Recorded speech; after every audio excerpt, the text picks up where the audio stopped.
오늘 말씀의 제목은 골로새 교회를 향한 우리 감사와 또 기도입니다. 바울의 감사와 기도죠.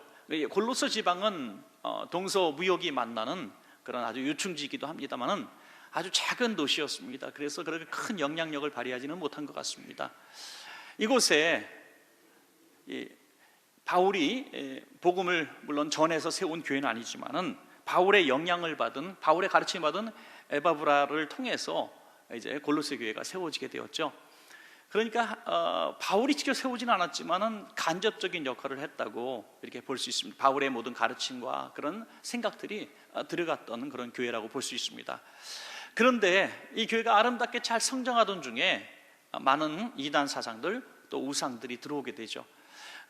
이 동서교류가 되는 또 무역의 요충지다 보니까 그 지역에 많은 좋은 문물들도 들어왔겠지만 또 이 사상들, 철학들 그리고 또 우상들까지 들어왔던 것 같습니다. 그래서 이제 교회를 향해서 슬며시 들어와서 그 이단 사상들을 이제 전파하고 교회를 이렇게 유혹합니다. 미혹합니다. 그래서 교회가 큰 위기를 이제 만나게 되죠. 오죽 급하면 바울이 지금 그 옥중에서 이 골로새 교회를 향해서 편지를 썼겠습니까? 오늘 골로새서는 옥중 서신으로 이렇게 분류되는 성경입니다. 그러니까 옥에서 썼다는 얘기입니다. 얼마나 급하면 자기 엄마 한번 이게 가누기도 어려운 그곳에서 골로새 교회를 향해서 정말 이 귀한 서신을 썼던 것이죠. 오늘 바울이 골로새 교회를 향해서 쓰신 이 편지는 어떻게 보면 오늘 이 시대에 모든 교회들을 향해서 주신 편지기도 하고요, 또 우리가 우리 교회 또 나에게 주신 바울의 편지로 받아도 전혀 손색이 없을 정도로 우리에게 꼭 맞는, 이 시대에 맞는 말씀이 아닌가 싶습니다. 그래서 이 골로새 교회를 향해서 주신 말씀으로 듣지 말고 오늘 우리 교회를 향해서 내게 주신 바울의 편지라고 생각하시고 하나님의 편지라고 생각하시고 이 말씀을 잘 듣고 말씀대로 실천할 수 있는 우리 모두가 되기를 주님의 이름으로 축복합니다. 먼저 골로새 교회를 향한 바울의 감사의 내용을 좀 볼까요? 골로새서 1장 4절과 우리 5절입니다. 같이 한번 읽겠습니다. 시작. 이는 그리스도 예수 안에 너희의 믿음과 모든 성도에 대한 사랑을 들었으며 너희를 위하여 하늘에 쌓아둔 소망으로 말미암았니 곧 너희가 전에 복음 진리의 말씀을 들은 것이라. 너희의 뭘 들었다고요? 두 가지를 들었습니다. 믿음과 사랑에 대해서 들었다. 그리고 이것은 전에들은 복음에 기초한 것이라는 거예요. 하나님의 복음의 말씀을 듣고 복음이 주시는 그 믿음대로 사랑을 베풀고 또 믿음을 가졌다는 것입니다. 자, 그러면 이걸 두 가지로 하나씩 보겠습니다. 믿음, 골로새 교회의 성도들의 믿음을 칭찬했는데 복음에 기초한 믿음이라고 했습니다. 여러분, 복음이 뭡니까? 복음은 예수 그리스도에 관한 이 소식이 바로 복음입니다. 그러므로 이 복음에 기초한 믿음을 칭찬했다고 하는 것은 그 수많은 이단 사상들, 철학들 그리고 그 악한 영들의 미혹들이 있는 가운데서 그들은 복음에 굳게 서서 오직 구원은 예수 그리스도로 말미암는 사실을 지켰다는 것입니다.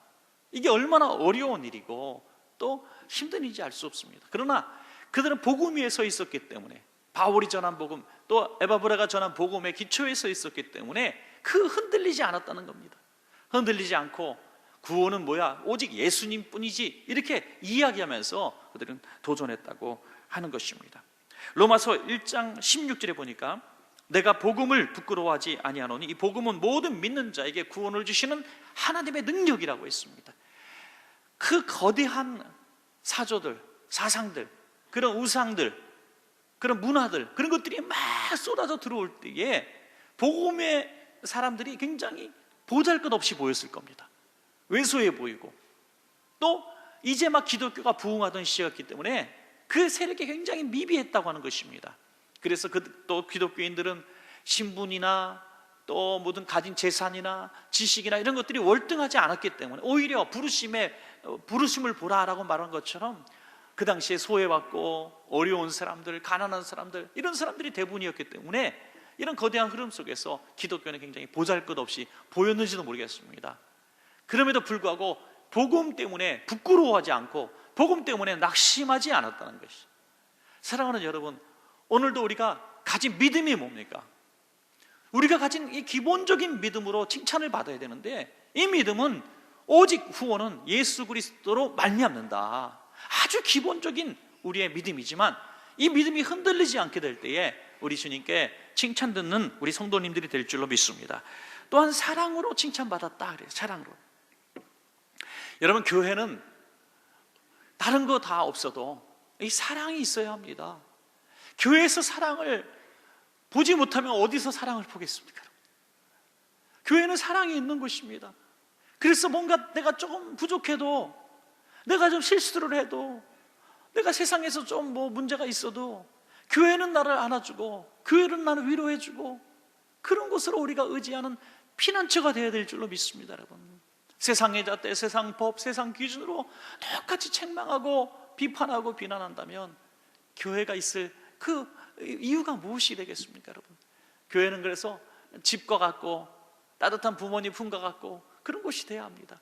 지난 한 주간, 또 1년, 지난 한 해의 삶, 또 지난 인생을 뒤돌아보면서 우리가 하나님 보시기에 합당하지 못한 삶을 살았다 할지라도 오늘 이 자리에 여러분이 있는 것이 축복입니다. 여러분, 이곳에 걸어올 수 있도록 하신 것은 우리의 의지가 아닌 하나님의 부르심이 있었습니다. 그 부르심에 오늘 이 자리에 오셨기 때문에 우리는 서로 용납해야 합니다. 서로 용서하고 풀어주는 거죠. 여러분, 제가 잘 아는 어떤 목사님은 출석 교인이 한 10,000명이나 되는데도 참 어떻게 보면 이상하기만큼 어떻게 보면 조금 유치해 보이기도 하는 그런 일들이지만 이 일을 통해서 교회가 엄청나게 변화됐다 그래요. 그래서 언젠가 우리도 해보려고 그러는데 한 날을 정해가지고 사과를 하나씩 갖고 오게 하는 거예요. 사과를. 그래서 내가 잘못하고 미안한 사람한테 이거 하고 준다는 거예요. 그러면 그것도 잘 드시고 용서를 해주시는 거죠. 다음에 그러면 가물 하나 갖고 와서 감사를 또 배워도 괜찮겠고. 여러분, 얼마나 귀한 모임입니까? 우리는 다 주님 안에서 예수의 피로 먼저 용서함 받은 사람들인 줄로 믿습니다. 우리가 먼저 용서함 받았는데, 죄인인데, 용서받을 수 없는 죄인인데 우리가 용서받았다는 사실을 알았는데 우리가 어떻게 거절할 수가 있겠습니까? 지금 우리 교회에 가끔 오시는 그 유명한 철학가 교수님 계시죠? 그분이 쓴 책을 저는 참 다 읽으면서 재밌는 부분들이 참 많은데요, 그분 중학교 때 선교사님이 오셔서 숙제를 내셨대요. 세상에서 가장 강한 게 무엇인가? 세상에서 가장 강한 게 무엇인가? 그래서 써내면 이제 답을 맞힌 사람에게 선물을 준다고, 1등, 2등, 3등을 준다고 선물을 놓고 이제 다시 설교 끝나고 가셨어요. 그래서 다음 주까지 이제 내서 이제 교목 목사님이 선물을 주는 거죠. 답을 다 써냈는데 교수님이 써낸 답이 이제 정의라고 써냈답니다. 이제 정의가 있어야 이 세상이 올바르게 설 수 있다. 굉장히 젊은 사고죠. 정의로운 사회를 꿈꾸는 이런 모습입니다. 그런데 다음 주에 발표를 하는데 1등이 자기가 아니라 사랑이라고 쓴 3학년 선배가 뽑힌 거예요. 그래서 너무나 화가 났다는 거예요. 사랑이 얼마나 보잘것없고 사랑이 얼마나 연약한데 어떻게 세상에서 강하다고 말할 수 있을까? 근데 2등은 자기 상을 불렀대요. 그래서 2등을 상 받았는데 거기 2등이라고 써 있어서 박 지우고 1등이라고 고쳤대, 자기가. 아무리 용납할 수가 없더라는 거예요, 어린 마음에. 그런데 살아가면서 여기저기 고생하면서 공부하느라고 너무 힘든 외지 생활을 하면서 여러 사람들을 만나면서 정의를 외치는 사람은 결국 넘어지지만 사랑을 하는 사람은 끝까지 견디는 것을 보았다는 거예요. 정의를 외치는 사람들은 모든 것들을 깨트리고 분열시키지만 사랑을 외치는 사람들은 하나로 만드는 것을 보았다는 거예요. 그래서 그때 8년의 세월을 지난 후에 사랑이 가장 강하다는 것을 깨달았다고 하는 것입니다. 여러분, 그래서 그리스도의 사랑이 세상을 변화시키고 강도도 변화시키지 못할 사람이 없는 줄로 믿습니다. 하나님은 사랑이십니다. 우리 교회가 골로새 교회처럼 이 사랑만큼은 칭찬받는 교회가 되기를 주님의 이름으로 간절히 소원합니다. 여러분, 이 골로새 교회를 향해서 이 두 가지 칭찬을 한 바울은 이것들이 있음으로 말미암아 참 고맙다라고 얘기했습니다. 저와 여러분에게 이 믿음과 사랑이 있어서 먼저 칭찬받기를 원하고요. 그리고 난 후에 이제 바울은 그 우상과 이단 사상, 그런 것들에 미혹되어서 교회가 흔들릴 뻔했던 이 사상을, 그런 이야기들을 염두에 둔 그런 마음으로 두 가지 기도 제목을 가지고 기도하고 있습니다. 오늘 얼마나 이단 사상이 많습니까? 그런 생각들, 사상들이 많습니다. 이런 시대에도 우리가 이 두 가지 기도를 우리가 함으로 우리 교회도 견고하게 서는 교회가 되기를 소원합니다. 자, 이 두 가지인데요. 첫 번째, 어떤 기도를 우리가 해야 될까요? 하나님을 아는 지식을 달라고 기도했습니다. 여러분, 하나님을 알아가는 지식. 하나님을 우리는 온전히 알 수 없습니다. 그러니까 알아가는 거죠. 알아가는. 우리는 참 우리 서로를 알기가 너무 어려워요. 아주 오래 같이 지냈던 친구가, 또 40년 같이 산 부부가 다툴 때마다 하는 얘기가 있어요. 그게 뭡니까? 당신 아직도 나를 그렇게 모르냐고. 그죠? 말을 해줘도 모르고 보여줘도 모르고 경험을 통해서도 몰라요. 그래서 노래도 있잖아요. 찬송가에 내가 나를 모르는데 누가 나를 알겠느냐고 말이죠. 우리는 우리 자신도 모르고 상대방도 알 수가 없어요. 그런데 우리가 어떻게 하나님을 알 수 있습니까? 성경 공부 조금 했다고, 신앙생활 조금 했다고, 나 하나님은 이런 분입니다라고 얘기하는 사람들 보면 정말 존경스러워요. 하나님 우리가 알 수 없어요. 자식이 부모님 알 수 없어요. 부모님의 깊은 마음, 깊은 사랑을 어떻게 합니까? 자식은 어려요. 그래서 공부해라 공부해라, 이거 먹지 마라 저거 먹지 마라, 일찍 일어나면 엄마가 나를 미워하는 줄 알아요. 그게 자식이에요. 그래서 부모님 안 계시면 천국이라고 얘기하고 그러는 거죠. 그죠?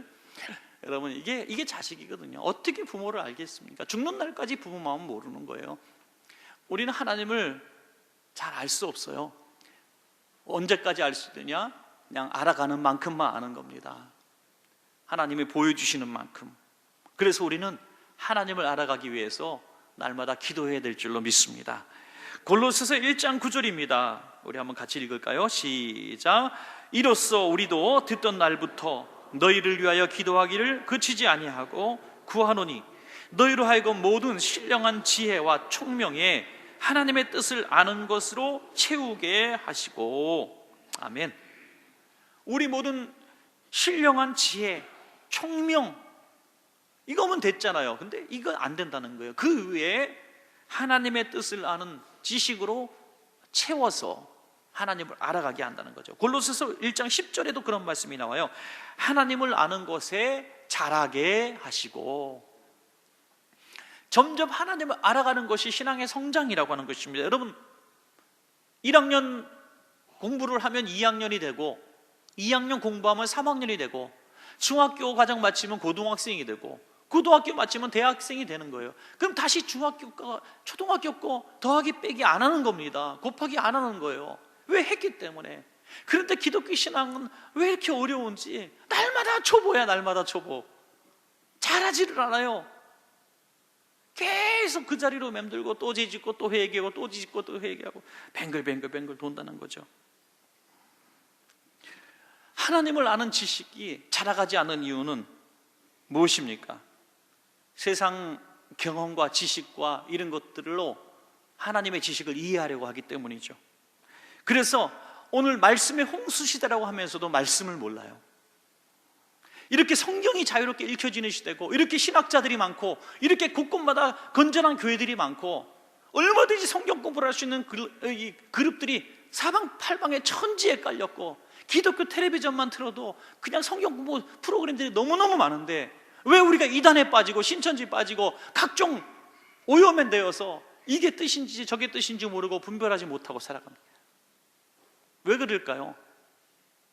하나님을 아는 지식이 없었기 때문이죠. 여러분, 말씀 위에 견고하게 서 있어서 복음이 기초가 되어 있어서 하나님을 날마다 알아간다면 우리는 이 골로새 교회가 견딘 것처럼 우리도 견딜 줄로 믿습니다. 여러분, 제가 지난 2주 동안 연속적으로 충청도의 한 교회, 또 전라도 지역의 한 교회를 부흥회를 다녀왔는데요.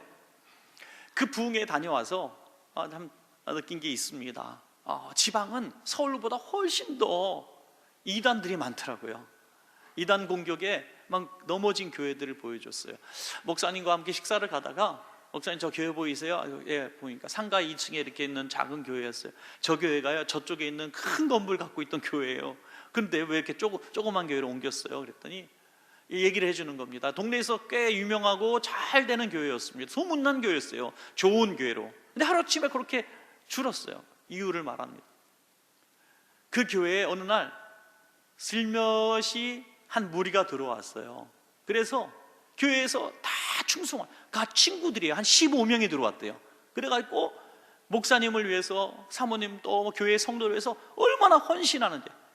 그래서 15년이 지났대. 15년 동안 이미 집사님들이 되고 교회 중요한 부서에 다 하나씩 자리를 꿰차고 딱 앉았어요. 그런데 어느 날 갑자기 15명이 동시에 신천지임을 밝힙니다. 그리고 교회를 흔들어 놓기 시작하고 목사님을 지적하고 지금까지 쌓여있던 목사님의 모든 비리, 조그만 잘못들 다 체크했다가 공개적으로 다 날려버립니다. 교인들이 거기에 시험 들어서 수없이 떠나가 버리고 결국에는 이 교회를 끝까지 지키는 무리가 이 15명보다 더 많았다는 거예요. 그래서 끝까지 싸워서 신천지 무리를 쫓아냈어요. 그런데 교회는 만신창이가 돼요. 15명이 나가면서 하는 말이 더 가관입니다. 교회를 못 뺏어서 원통할 뿐이다. 그러고 나가더래요. 여러분, 이게 지금 오늘 이 시대의 모습입니다. 그들도 하나님을 믿는다 그래요. 저도 그들이 믿는 하나님을 보기 위해서 뭐 이렇게 자료도 찾아보고, 그래도 뭔가 알아야 되니까 또 그분들이 전하는 메시지도 좀 보고, 그러다가 신천지 신자가 될 뻔도 한 생각이 들어요. 너무너무 많은 정보를 이야기하더라고요. 그것만 딱 표면적으로 보면 아주 하나님을 잘 믿는 사람들처럼 보일 수도 있어요. 그런데 조금만 깊이 들어가면 하나님은 앞에 그냥 간판일 뿐이에요. 간판. 결국에는 그 뒤에는 굉장히 중요한 죄가 있어요. 여러분, 어디서 듣지 못한 얘기일 수도 있어요. 그들의 가장 중요한 본심의 죄는 뭐냐면 소유욕이에요. 소유욕. 교회라는 건물, 부동산, 재산, 이런 것들을 탈취해서 쪼개서 팔아먹는 거예요. 그들의 이 소유욕 때문에 미혹을 당하는 거예요. 거룩한 하나님의 뜻 섭리, 이건 다 표면 수단일 뿐. 여러분, 우리 그리스도인들, 복음 위에 서 있는 그리스도인들도 이 사실을 깨달으면 굉장히 소스라치게 놀랄 거예요. 우리가 예수를 믿는 이유가 뭔가 잘 되기 위해서, 뭔가 얻기를 위해서, 성공하기 위해서 믿는다면 그들과 다를 바가 없다는 거예요. 우리는 소유하기 위해서 예수님을 믿는 거 아니냐? 하나님을 알아가기 위해서 예수님 믿는 거예요. 하나님이 누구신가?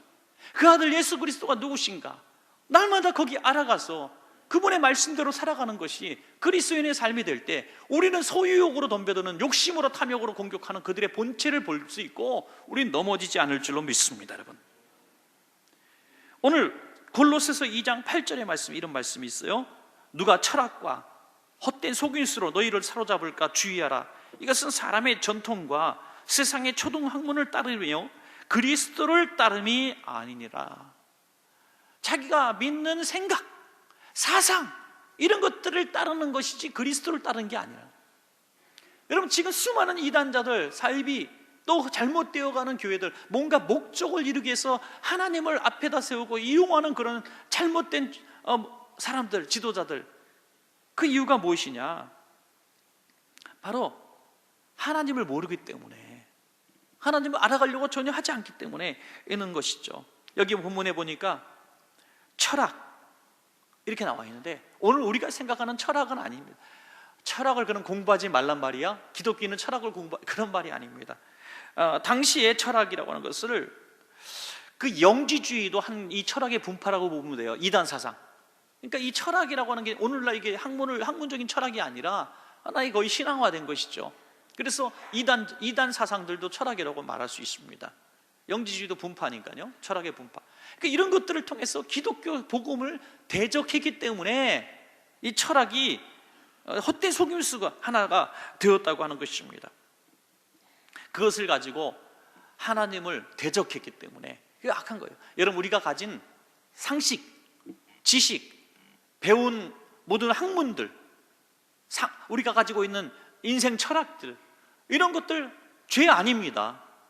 죄 아니에요. 열심히 공부하고 열심히 종교학도 배울 필요가 있고요, 불교도 배울 필요가 있고, 또 무슨 다른 이슬람교도 배울 필요는 있습니다. 또 우리가 깊이 고민해서 수많은 철학자들의 고뇌와 그들이 말한 아주 주옥 같은 이야기들을 우리가 굉장히 교훈 삼을 필요도 있어요. 굉장히 좋은 이야기들이 많습니다. 그런데 그 모든 것들 때문에 복음과 부딪히고 복음을 대적하는 우리의 모습이 될 때에 이것이 악한 마귀가 우리가 하나님을 알아가지 못하도록 막고 있는 장벽이 된다는 사실을 기억하시기 바랍니다. 여러분, 복음 앞에 섰을 때는 내 것을 내려놓아야 된다는 거예요. 할렐루야. 내가 가진 철학, 지식, 상식, 경험, 내가 가진 모든 배워왔던 것들, 세뇌되었던 것들, 이런 것들을 내려놓고 복음에 내가 나갈 때에 내가 하나님을 알아가는 길이 열릴 줄로 믿으시기 바랍니다. 많은 사람들이 교회 안에 왔어도 나는 이런 생각을 버릴 수 없어요, 난 이런 고집이 있습니다, 나는 이런 철학이 있습니다 라는 얘기를 하기 때문에 하나님을 더 이상 알아갈 수 없고 초등학문에 머무는 거예요. 계속 30년 교회 생활했는데 여전히 어린아이야. 내 생각을 포기하지 않아, 내 경험을 포기하지 않아. 내가 조금 그까짓 거 얼마나 배웠다고, 박사학위 몇 개 있다고 내가 하나님을 이렇게 알아가는 지식에 대적한다는 말입니다. 여러분, 목사님의 설교가, 목사님의 학문이, 또 목사님의 공부했던 그런 학위들이 자기보다 못하다고 그것을 보잘것없게 여긴다면 하나님을 알아가는데 얼마나 방해가 되겠습니까? 여러분, 사도 바울이 그랬던 사람이 아닙니까? 그 누구보다 많이 배웠고 많이 가졌고 신분이 높은 사람이었습니다. 예수 믿는 사람은 다 어리석은 사람이고 구제해야 될 대상이고 잡아가둬야 박물이 될 사람이라고 생각했어요. 그러던 그가 부활하신 예수님을 딱 만나는 순간 자기가 가진 모든 것들이 하나님을 아는 데 대적하는 이 더러운 것들임을 알고 뭐라고 얘기합니까? 배설물로 여겼다는 거죠. 하나님을 알아가는 지식에 비한다면 우리가 가진 모든 경험과 지식과 상식과 그 수많은 학위증들이 다 배설물이 되어야 될 줄로 믿습니다. 그래야 우리가 하나님을 알아갈 수가 있다는 것입니다. 이것은 내 힘으로 되지 않습니다. 그래서 기도해야 한다는 것입니다. 하나님, 내가 하나님을 알아가길 원합니다. 저는 무지합니다. 저는 아무것도 모릅니다. 하나님 마음을 알게 해 주십시오. 성경이 내 마음속에 들어오게 해 주십시오. 날마다 겸손한 마음으로 하나님 앞에 엎드릴 때 우리 하나님께서 세미한 음성 들려주시고 세상에서 듣지 못했던, 어떤 학교에서도 학문으로 내가 배울 수 없었던, 경험으로 알 수 없었던, 그 철학 공부로 알 수 없었던 것들이 믿어지고 내 안에 발견되어지는 것입니다. 마지막 두 번째로 무엇을 위해서 기도했습니까? 하나님을 아는 지식대로 살아갈 수 있는 힘을 달라고, 능력을 달라고 기도했습니다. 여러분, 아는 것과 아는 대로 사는 것은 또 별개의 문제입니다. 우리는 하나님을 알아가면서 하나님은 이런 분이시다, 하나님은 내가 이렇게 살기를 원하신다라는 것을 이 하나님의 말씀으로, 레마의 말씀으로 받아들였습니다. 그런데 문제는 우리가 그렇게 알지만 살지 못할 때에 얼마나 우리가 더 무기력해진지 알 수 없어요. 여러분, 그리스도인이 되어서 점점 신앙이 성숙을 이루고 점점 예배를 많이 드리며 성경 공부도 하고 큐티도 하고 이런 모임을 통해서 머리가 점점 커지면서 우리는 점점 더 괴로워집니다. 점점 더 내가 그리스도인의 삶을 사는 것 같지 않고 점점 퇴보하는 것 같고 스스로 부끄러울 때가 많이 있어요. 이거 정상입니다. 지극히 정상입니다. 왜? 전에는 죄책감이 없었어요. 모를 때는 죄책감이 없어요. 그러나 그것이 죄고 그것이 하나님이 원하시는 것을 분별할 수 있는 능력이 생겼는데 그렇게 살지 못할 때 느껴지는 고통이라고 하는 것입니다. 여러분, 이것은 지극히 당연한 거고 아름다운 모습입니다. 성령께서 인도하시는 대로, 깨닫게 하시는 대로 순종할 힘을 달라고, 그래서 우리는 기도해야 하는 것입니다. 여러분, 날마다 이렇게 기도해야 됩니다. 하나님을 날마다 더 알아가기 원합니다. 하나님, 내가 어떻게 살기를 원하시는지 점점 더 알아가기를 원합니다. 그리고 하나님, 그렇게 하나님의 뜻대로 살아갈 수 있는 능력도 제게 허락하여 주옵소서, 이렇게 기도하는 것이죠. 그럴 때 그렇게 오랫동안 꺾지 못했던 내 고집들, 내 철학과 사상, 내 배운 모든 하나님을 알아가는 데 방해되었던 것들이 다 제거되어지고 하나님과 어느 날 같이 한 몸 한 마음이 되어 하나님의 마음이 내 마음이 되고 내 마음이 하나님의 마음이 되는 그런 능력의 삶을 살게 될 줄로 믿습니다. 여러분, 골로새서 오늘 본문 3장 12절부터 14절 뒷부분에 보면 이런 말씀이 나와요. 그러므로 너희는 하나님이 택하사 거룩하고 사랑받는 자처럼 긍휼과 자비와 겸손과 온유와 오래 참음을 옷 입고, 누가 누구에게 불만이 있거든 서로 용납하여 피차 용서하되 주께서 너희를 용서하신 것 같이 너희도 그리하고 이 모든 것 위에 사랑을 더하라. 이는 온전하게 매는 띠니라. 아멘. 이런 말씀입니다. 너희가 긍휼을 베푼나? 잘했다. 자비를 베풀어? 좋아. 겸손하다고? 훌륭해.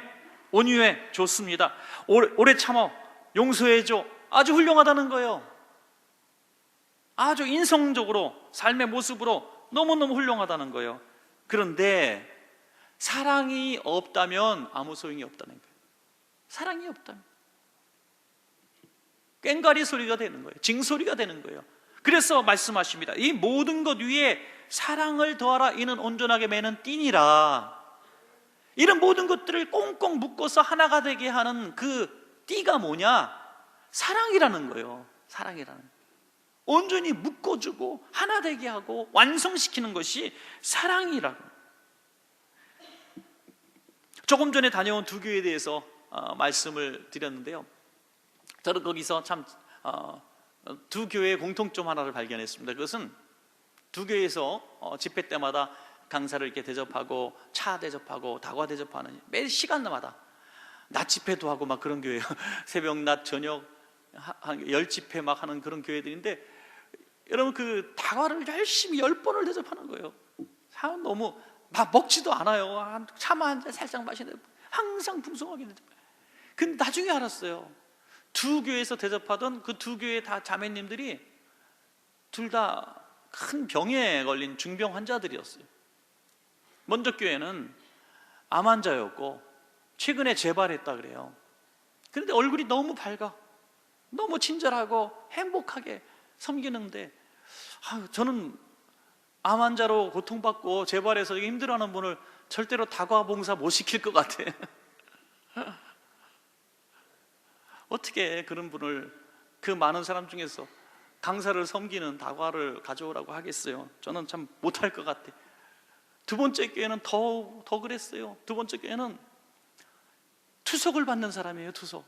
여기저기 다과를 냈는데 주사 바늘이 너무너무 많아. 지쳐 있어요. 힘들어요. 그런데 늘 이렇게, 참 나중에 알고 보고 이런 생각에, 이분들이 이렇게 하면 병이 나을까 봐 그런가? 이렇게 충성하고, 물론 두 목사님들이 이분들을 세운 이유는 알겠어요. 그리고 꼭 마지막 날에 이분들을 위해서 안수기도를 부탁하더라고요. 두 분 다 공통적으로 그래서 시켰구나 생각은 알아요. 무슨 뜻인지 알아요. 그래서 이분들도 아마 그랬을까? 이렇게 내가 열심히 섬기고 이 아픈 분 가지고 하고 목사님께 기도받고 하면은 하나님이 그 정성을 보시고 이쁘게 보시고 나를 낫게 하실까? 이런 기대를 하지 않을까? 물론 그럴 수도 있겠죠.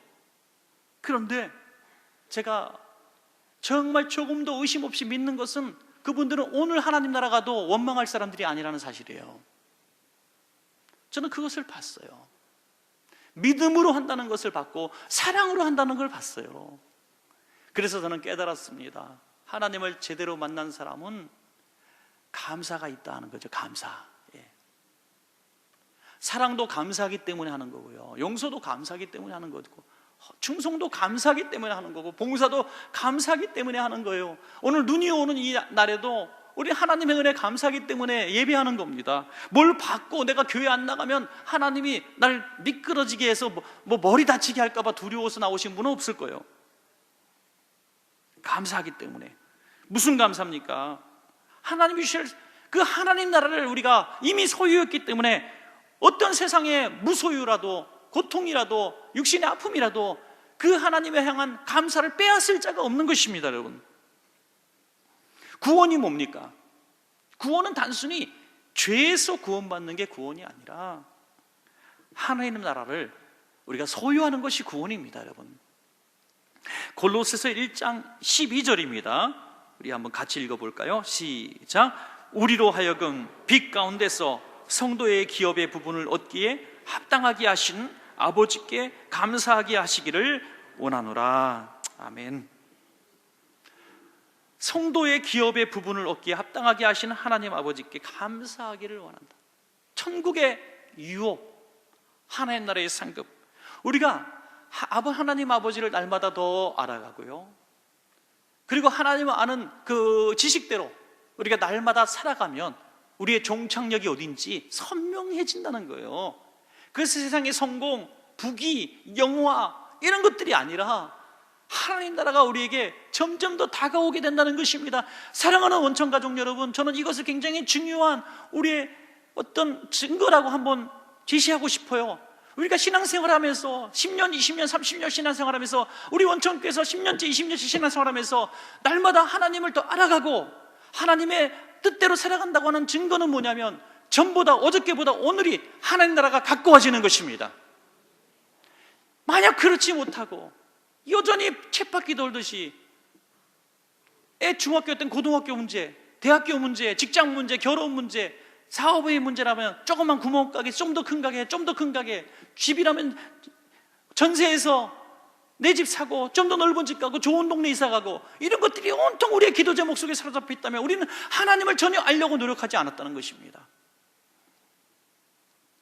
사랑하는 여러분, 오늘 제가 좀 센가요? 왜 그런지 저도 모르겠어요. 근데 우리 교회 성도님들은 진짜 하나님 알기를 원해요.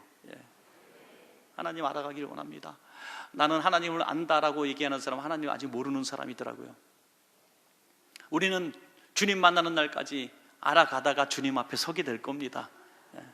그래서 오늘 하루를 살아도 하나님을 조금 더 알기 위해서 몸부림치는 거예요. 그런데 그 방편이 뭐 성경 공부도 될 수 있고 큐티도 될 수 있고 또 여기저기 가서 묵상할 수도 있습니다. 굉장히 중요한 일이에요. 해야 합니다.